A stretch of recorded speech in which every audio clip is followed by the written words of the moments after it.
Maniwala ba kayo mga katiyats na sa gitna mismo ng napakalaki at napakabising syudad ng Makati, Metro Manila sa Fort Bonifacio ay nandyan sa kanyang kinakalaliman ang tinatawag na McKinley Tunnel or Fort McKinley Tunnel na ngayon ay tinatawag na Fort Bonifacio War Tunnel. Mayroong lalim ito na pababa na 17 meters at pagdating sa 7 meters deep underground ay nagsanga-sanga na ang network nito ng mga daanan. At ayon sa kwento, ito'y ginawa ng Amerika noong 1940 pero hindi ito natapos dahil sa binanata na sila ng mga Hapon, ng Persang Hapon 1941 at naagaw itong Fort McKinley ng mga Hapon at mga Hapon na ang nagumpisang tatapos nito at lalong nilaliman ng mga Hapon at lalong dinagdagan ang lawak nito.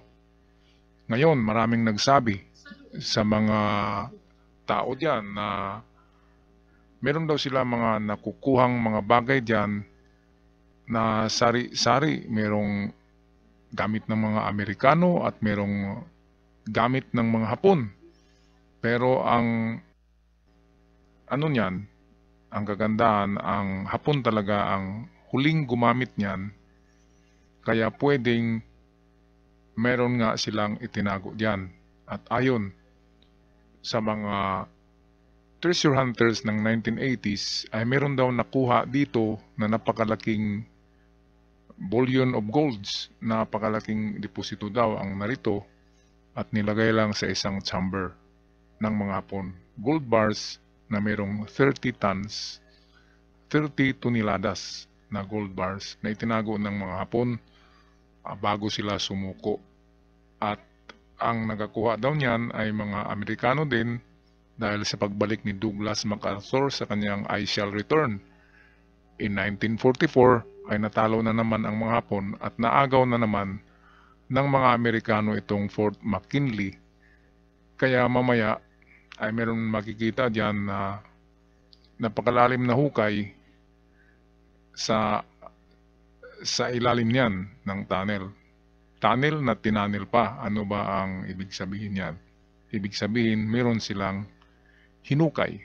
Atin mamaya yan matingnan dito sa video courtesy of one of the best reporter in the Philippines.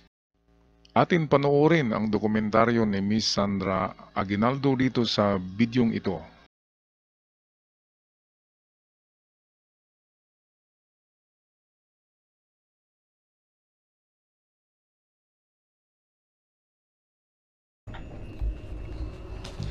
Okay.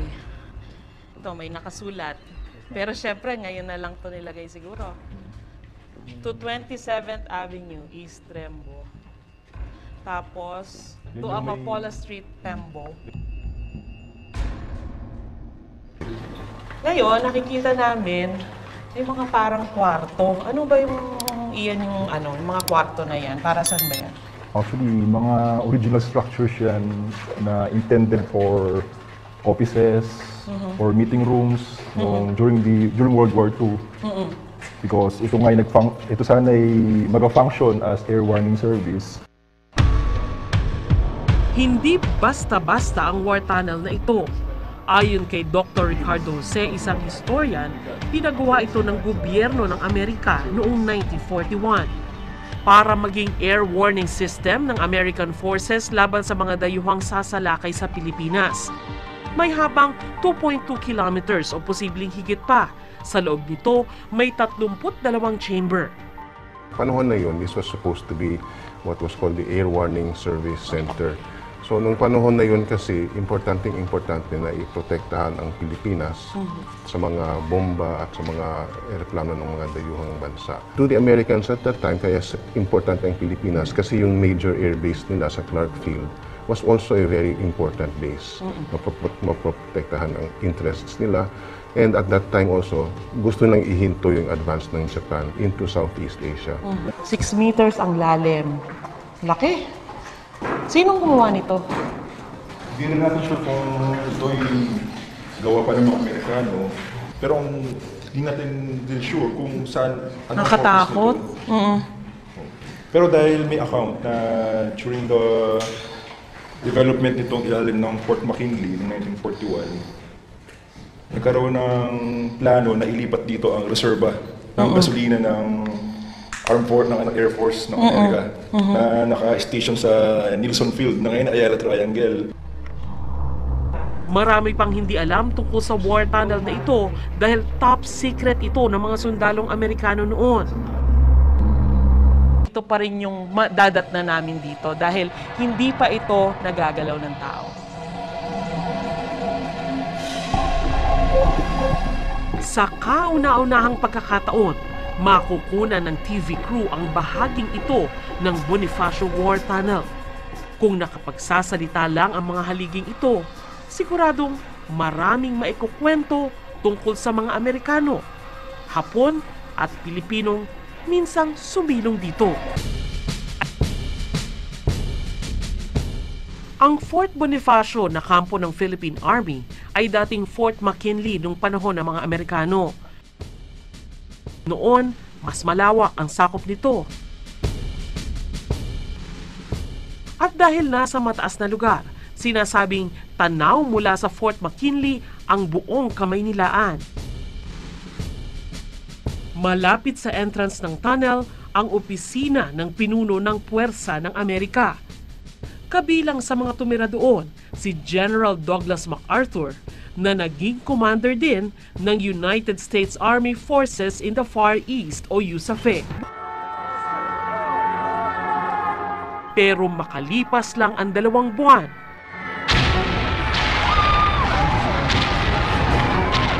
umatake na ang mga Hapon noong December 1941. By the time the war started, it was almost ready to function.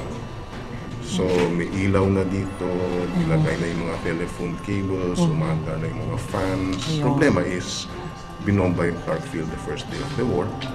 And bago nakalipat yung air warning service dito, binomba din sila.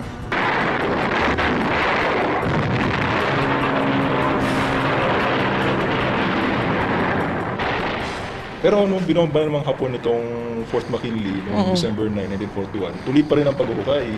Kaya nga may account na habang nagpuputukan sa itaas, patuloy pa rin ang pagdidinamita sa ilalim ng lupa. Kaya talaga? alternate ang bombahan. Oo. Hindi nagpapatuloy pa rin talaga yung paghuhukay. Oo. Natalo ang puwersa ng Amerika at mga Hapon na ang sumunod na gumamit sa war tunnel. Pinaniniwalaang pinalawak pa nila ito at nagtago pa raw dito ang pinuno ng puwersang Hapon na si General Tomoyuki Yamashita. Sa pagdaan ng mga oras, tila lumiliit ang tsansa naming makakita pa ng bukas na exit na pwede naming labasan. Sana naman, hindi pa tuluyang sinara ng mga tao ang ugnayan natin sa nakaraan.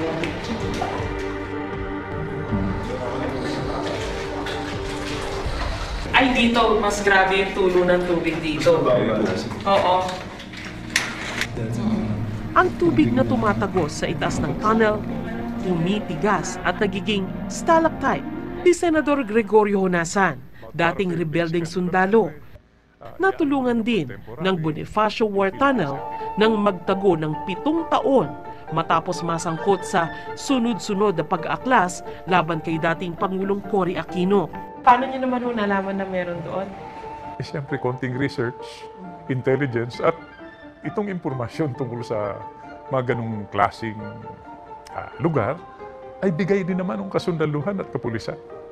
Sa tulong ng mga residente sa lugar at mga sundalo, naging ligtas daw siya sa loob ng tunnel. Para sa akin, hindi ito simpleng tunnel. Hindi dahil sa buhay pa ako ngayon at kausap mo ko. Partially dahil sa tunnel na yun. But more importantly, dahil sa suporta sa pinaglaban na nagsimula pa way before 1986. Dumaan ka lang ba sa tunnel or did you have to stay there for days? Yun naman kung pahihintulutan mo, pag nagbigay na ako ng detalye, by deduction, medyo baka malagay sa alanganin yung mga kumukup sa akin. Natutulog po ba kayo doon at paano? Minsan. Pero pag mamamaster mo na yung natutulog kang nakatayo, nakaupo, pipili ka lang ng lugar kung saan mabilis makaalis. Sa aming kwentuhan, isa pang mahalagang impormasyon tungkol sa tunnel ang naibahagi ng senador. That time po, ilan na exit ng tunnel? May mga exit na ginawa for that purpose.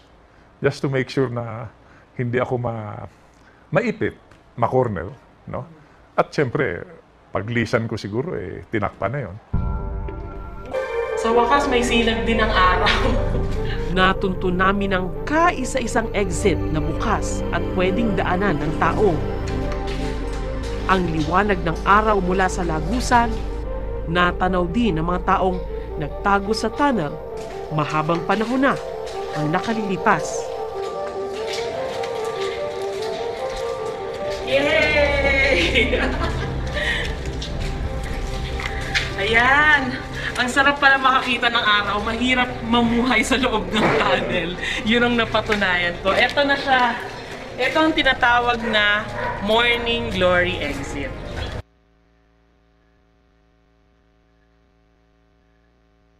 Ito yung napansin ko sa video na nagpapatunay na mayroong nangyaring treasure hunting sa loob ng war tunnel na yan ng McKinley na ngayon tinatawag ay